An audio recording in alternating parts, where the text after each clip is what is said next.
I tired today, Miss Lee? I don't know if I can do our show. Yeah, I don't know. Been sick all week.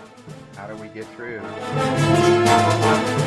Oh, they're here. We got to talk. It's the Sunday class with Dan and Lee.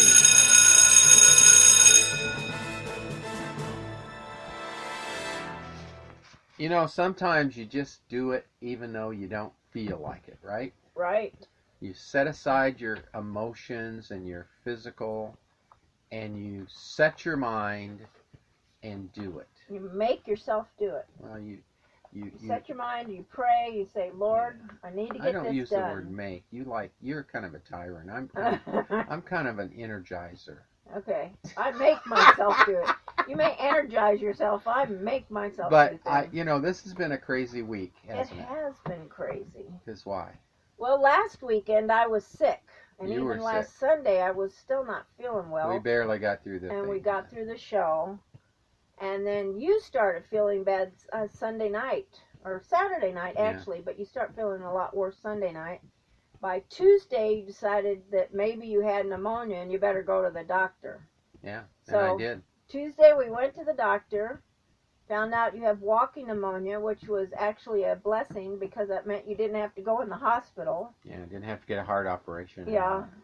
Yeah, that was a scary thing. On the way to the doctor, he's going, now listen, where this came from, I don't know. He says, now listen, if they want to open me up and do open heart surgery, don't let them. And I'm looking at him like, what? It's like, I thought you had a cold. Now you're telling me don't let them do open heart surgery, so, I internalize all this stress. I so shouldn't have said that. Great, now I have to worry about, I know, what do I do if he has to have open heart?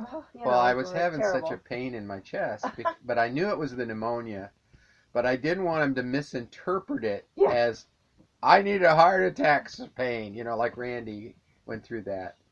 And, he had a lot of pain. I didn't want to go through that. I'd just rather die than go through that almost. And and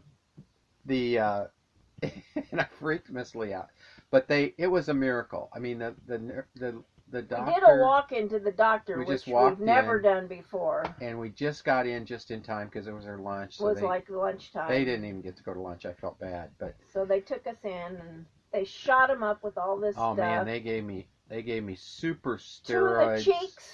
Two in the cheeks, one in the arm. Then we'll say that, and then leave that go. Steroids and super antibiotics and pills, and I knew that's what I needed because I'd had it before. I almost died. And so here's the other thing: I don't see very well, so I don't drive. So he's having to drive to the doctor, and we're trying to figure out, okay, if he has to go to the hospital, how am I going to get home?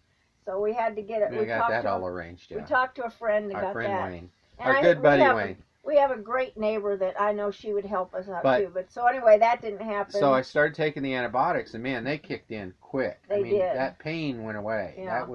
And that's what worries me because I know that pain in your lung when you have pneumonia. Yeah. And it kicked that, and then the next day, 2 days later, I felt so good that I just walked down the stairs and I pulled a muscle in my calf, and then about a couple hours later, I pulled another muscle in the other calf. You had already started getting cramps in your calves. I was getting cramps. And in your arm. Yeah. And so we read all the instructions, and it said this one super antibiotic he was taking, this was one of the warning things. So we called the doctor to find out what to do, and they told us so he had to quit taking that medicine. And then during this time, we had a few things for sale. Yeah, on Craigslist. Yeah, and nobody had been calling, so it was no big deal. Suddenly, everybody called. But anyway, I'm trying to do all this, and I can't walk because of these cramps. And it's like I waddle. It's like, because you can't put any pressure on your toes. Yeah. So it's like in every waddle. And then we sold the bikes and we sold the things that help us. It's kind of our little side business we have. And we went to Walmart last night to get some supplies we needed. And it was cool? They have these little old people's little buggies. Well, they're for handicapped people that can't walk. Well, I tried it. Boy, it was so cool to ride around in Walmart on one of those. It was fun. Because I couldn't fit them in the shopping cart. No, couldn't fit. So today I got up and I'm really tired. But you know what? You set your mind and you go ahead, and we're doing the show, and we're going to overcome. That's what we're to be, overcomers. And today we're overcoming just this week. And I'm tired because I've had to do She all had to this take extra care of me. stuff for him. So anyway, we and just his spent chores. 5 minutes So here we go. complaining. I'm sorry about We that. are complaining, but we're old, so you That's know. okay. We're old and we're sick Yeah. and we're complaining. And the Lord's preparing a place for us. Yep. And actually, well, we'll tell about that later. We'll tell about that at the end. Okay, but now what we're going to talk about is a promise gives way to a warning.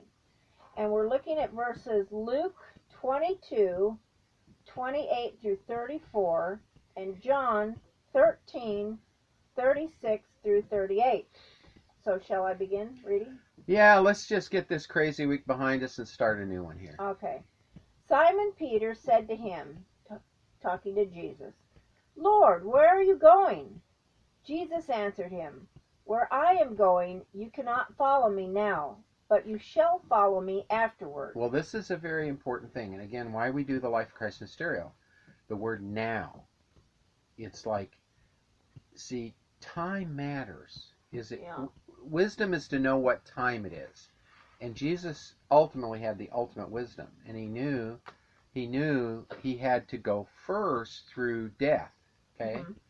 Mm-hmm. So they could go through death without being dead, but eternally separated from God. So that's why he's trying to explain to them this whole process of history and death and resurrection. And it's a tremendous lot of stuff right there in that one sentence. You cannot come now.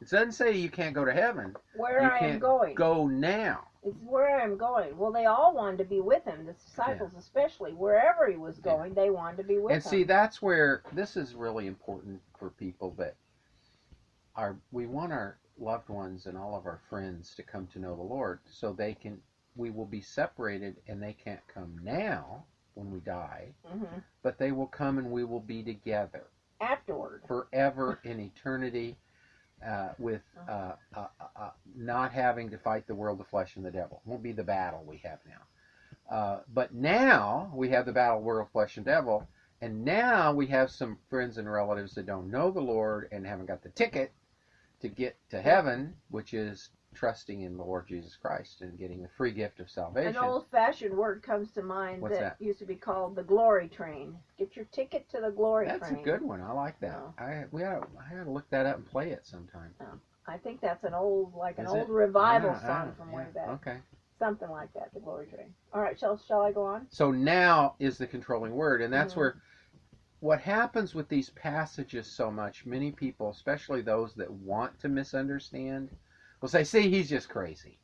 He can't be there now, and you can do now, and and see, you got to take these passages in the context of the development of the history, and that's where this is a lot of events about to happen real quick. Yeah. Because he's in the upper room, he's going to go and get killed, and he's going to go to be with the Lord, and he's going to go to heaven, and he's going to come back, and all this stuff's going to happen, and things are different at each one of those points, and wisdom is to know what time it is, and that's true with everything. And it comes to my mind, you're talking about this, what sounds crazy, saying this and that and the other, and this is the bottom line I remember, is you have to decide if Jesus is the Lord, is he a liar, or is he a lunatic? Where'd that come from? I can't remember where that came from. No, but I mean, where'd it come from? Why are you saying that? I don't well, understand. because we're saying, all this stuff he's saying, it's it's sometimes this and that it's a and the little, other, okay, I get you. It's like, well, the people phrase think come he's from crazy C.S. Lewis. I mean, I knew that. Oh, Lord, okay. Yeah. But couldn't remember. what has that got to do with what we're saying? I get you. Because it's we're saying he's telling them now and afterwards and later and do this, and people think, well, that's just it's crazy. It's a lot of confusion, yeah, you see, so and it is only confusion if you want to be confused. Right.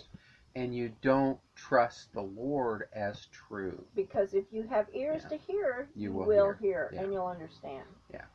Okay, you disciples are they who have continued with me in my trials.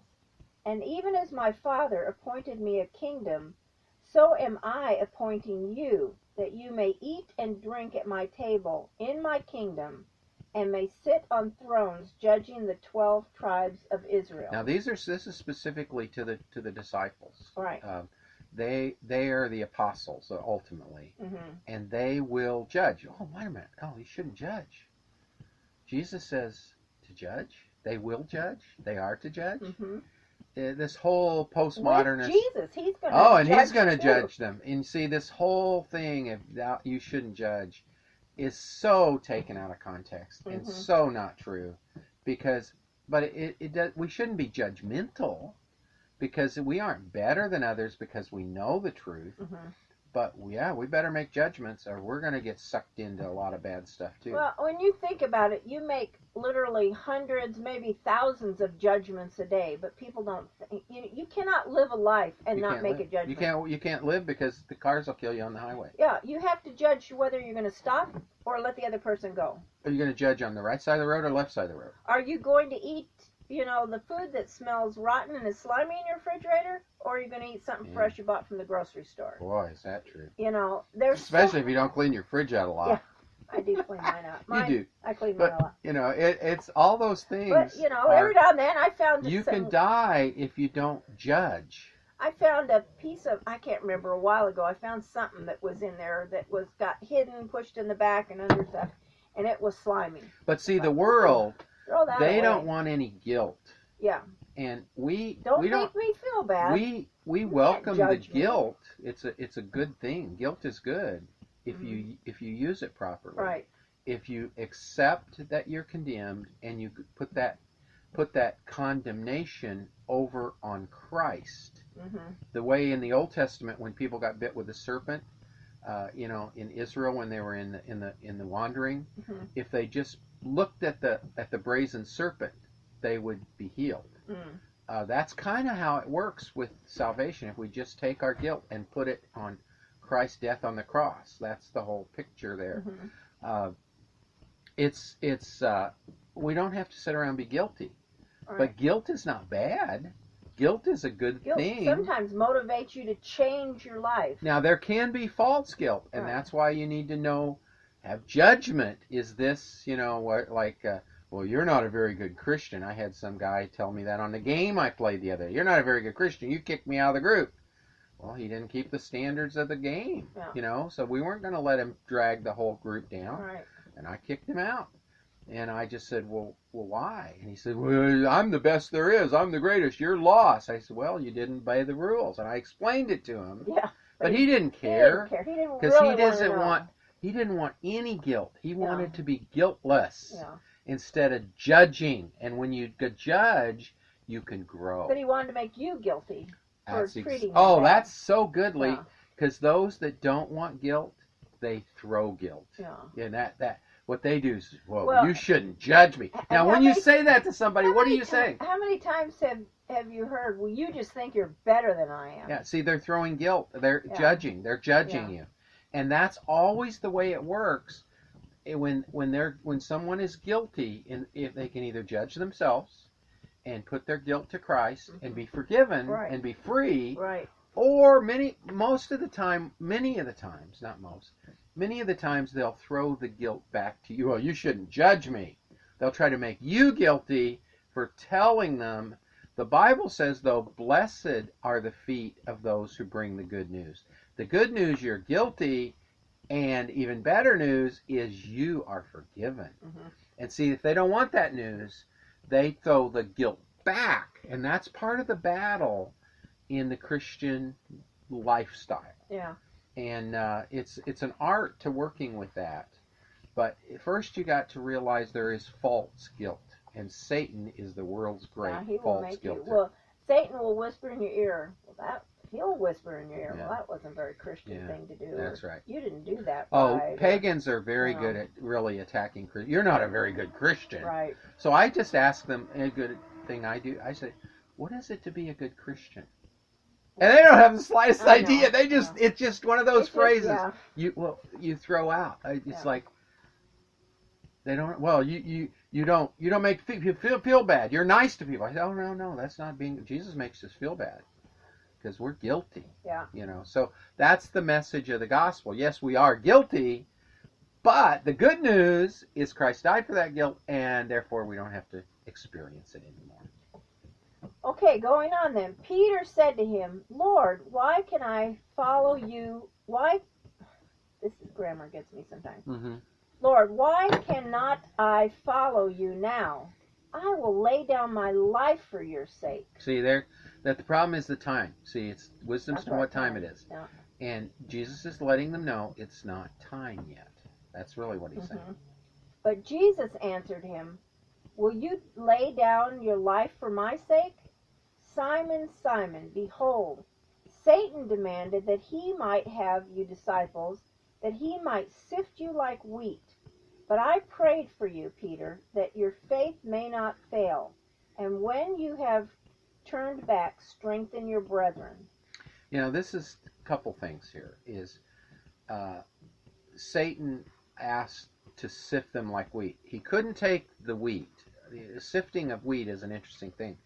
It takes it and it throws it up in the air. What they used to do is they would have a fork, right? And they'd have the grain there on a blanket, and they throw it up in the air, and the grain part of the wheat is heavy, and it would fall down, and the wind would blow the chaff away. And Satan loves to do that to us. That's kind of our sin, our failures, our character flaws. Satan doesn't have the right to take away our wheat, our soul. That's God's. He's got that sealed. But all this chaff that is around our soul, that is keeping us from being fruitful, Satan loves to do that. And that's what Satan has asked for. He has the right. Asked. He demanded. That's what it says here. Satan demanded that he might have you disciples. And see, Satan has the right to do that. He can chaff you, but he can't take you. Take the wheat. And that now what's interesting here is Jesus himself prayed for them. And we'll find a later time in a passage he prayed for you and me too. Right.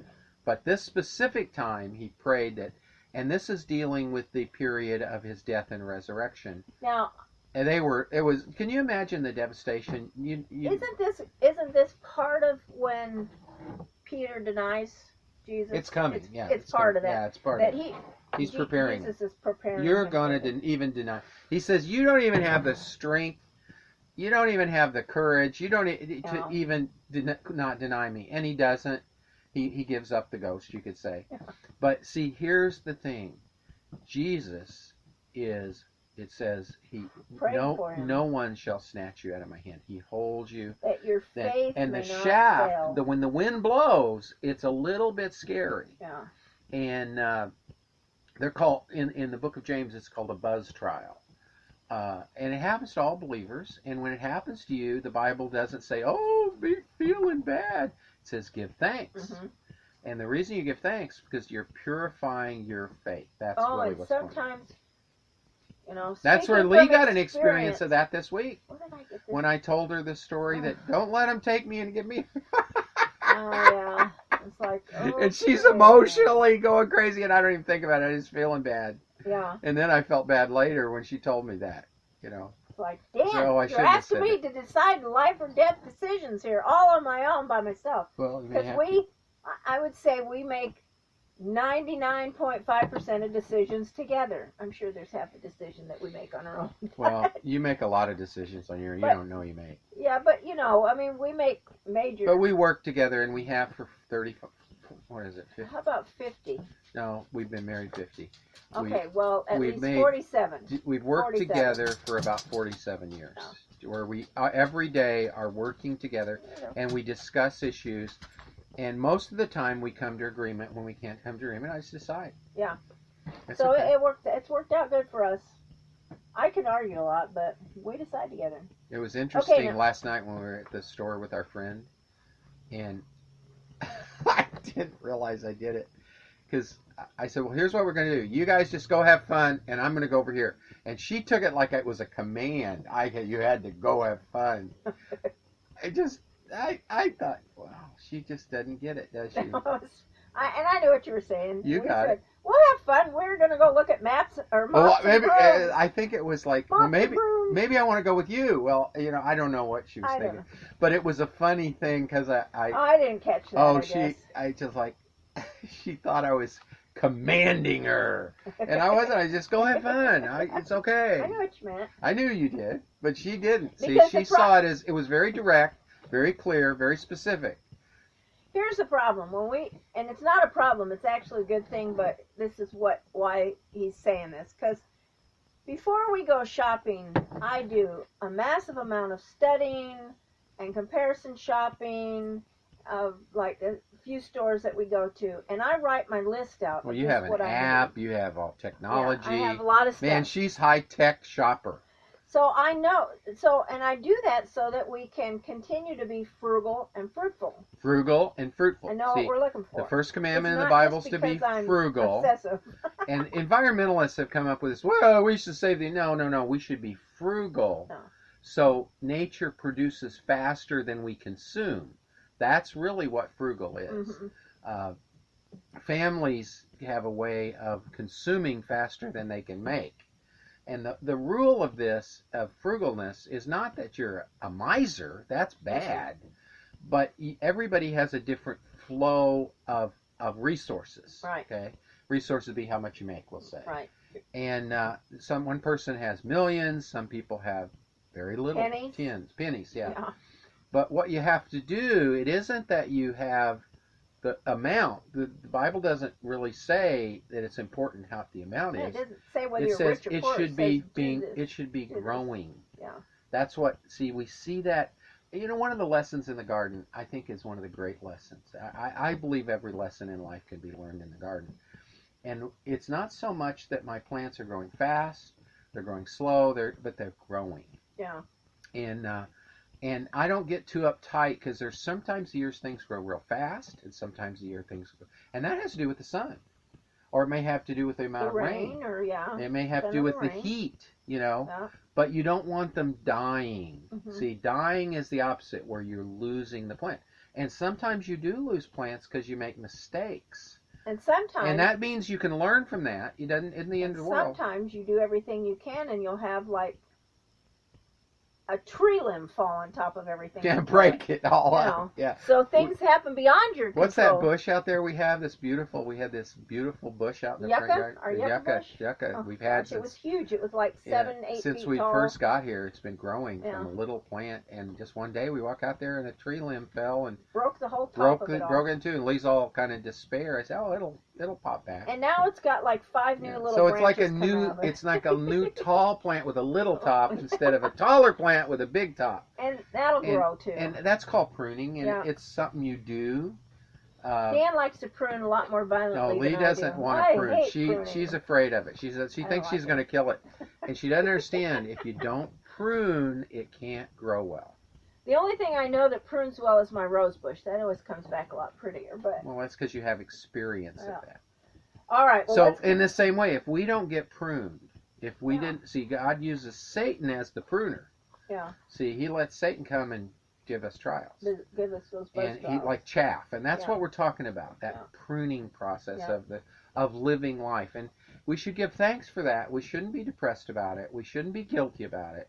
Sometimes Everybody it gets has you down to in the middle, though. When you're in the middle, it can be hard. It's like the slough despond. It can be this, but if you turn around and go back, you're going to have to come back. Can't go back to Egypt. You got to go. You got to go to the other side of the swamp. You can't just keep going and get in the middle and say, "Oh, this is too hard. I'm going to go back." And when you go back, you haven't got anywhere. Yeah, you got to start over again. You got to continue to focus on forward. Here's the thing: if you go back, little when you're slow, in the middle of the slough despair, you decide to go back.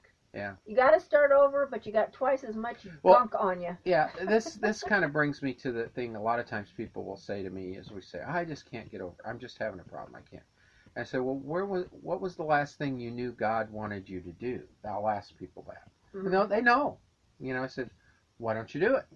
Oh, and they'll start telling me about the slough of despond. I mean, they don't say the slough of despond. They say, "Oh, I started doing it and it was hard. I wanted to witness somebody, but I got beat up and it was terrible, blah, blah, blah." I said, "Well, did you finish?" No, they withdraw. And that's the whole point. You never withdraw. Mm-hmm. And I'm pretty good at that. Most people aren't. Because I don't have a lot of fear. No, you don't. But other people have a lot more fear. And the Bible has a verse that says, you have not a spirit of fear. That's the Holy Spirit. But of power, that's the Holy Spirit. Love, that's the Holy Spirit. And sound judgment, and that's the Holy Spirit. So you're exercising the power of your sail and the power of your rudder. Sound judgment is where the Bible gives you direction and you use your judgment. Oh, sound judgment. We have to judge. Go ahead. Interesting. I'm way back. I'm way out. Okay, so Jesus says, I prayed for you, Peter, that your faith may not fail, and when you have turned back, strengthen your brethren. And So here is a thing. Peter's going to fail, but he's going to turn back, and when you do, you help others. Yeah. Because everybody has this problem. Everybody fails. Yeah. And if you don't fail, then... Except for Jesus. See, that's why I follow Jesus. He was the only person in history that I could find. And I studied all these great heroes. Who do I want to be like? Who do I want to emulate? Emulate, not immunize. I guess. No, that's giving him a shot. No, you got that on the brain. Emulate. What is the head again? Emulate. Okay. And I a long time ago said, well, that's the only person that never messed up, never failed, and never ran away, and never was afraid, and da-da-da. I said, wow, he's worth following. And Peter, said to him, Jesus, Lord, I am ready to go with you, both to prison and to death. Now Peter goes from the total I can't go anywhere and do anything. And see, now I'm going. This is kind of a person. Not everybody's like this. This is a personality Peter, type. Though. It's a personality type. There's some people like that, and they swing from one to the other. Now the goal in life is to cut the swings down. So it's not as much of a swing. And Peter did that. In Revelation, I think it says, I wish that you were either hot or cold, but not just lukewarm. Yeah, lukewarm. See, if you're not moving, you have no power. And I have to say, I am usually not lukewarm. I'm either hot or cold. Right? Usually hot. Or running away. Run away. Well, but I'm not that's cold. Oh, okay. But I'm not lukewarm. Okay. I'm either hot or cold. Okay, I get it. Okay. Peter's ready to go to prison or to death. But Jesus, said, Verily, verily, I say to you, Peter, the cock will not at all crow this day till you have denied me 3 times that you know me. Okay. This is the day. Is that the end? That's the end. Oh, okay. So Peter, basically that happens and the end comes. But Peter isn't deserted. Well, everybody knows this story. So anyway, Miss Lee, it's been a fun week. It's been ups and downs. Sometimes wondered if we had a future. We're going to be here doing this show this week because we had sickness.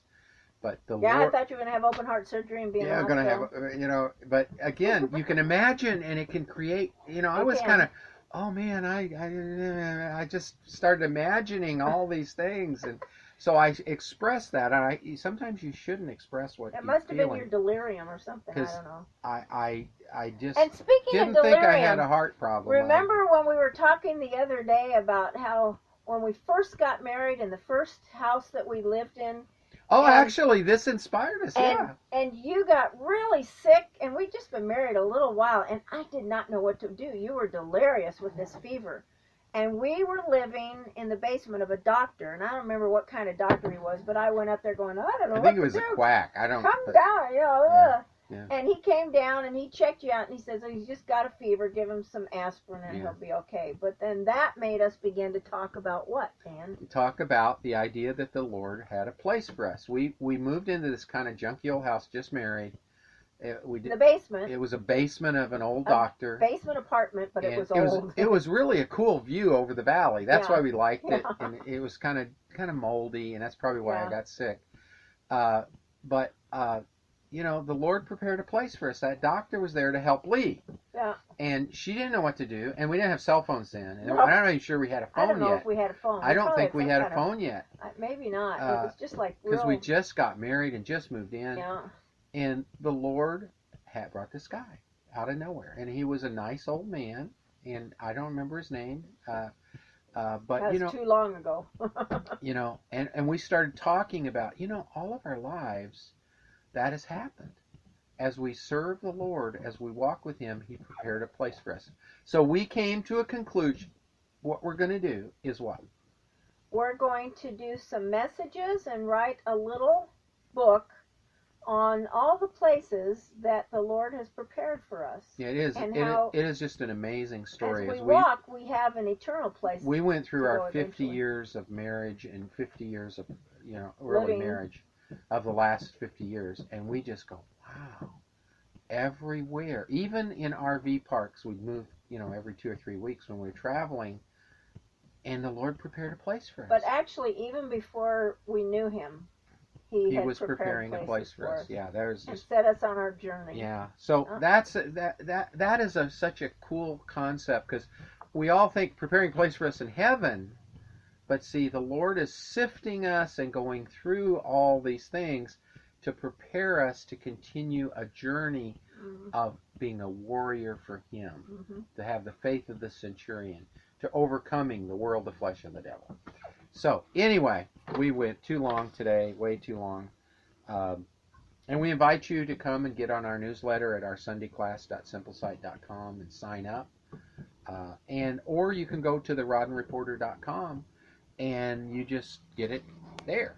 So there's lots of ways to hear this podcast. It's been fun.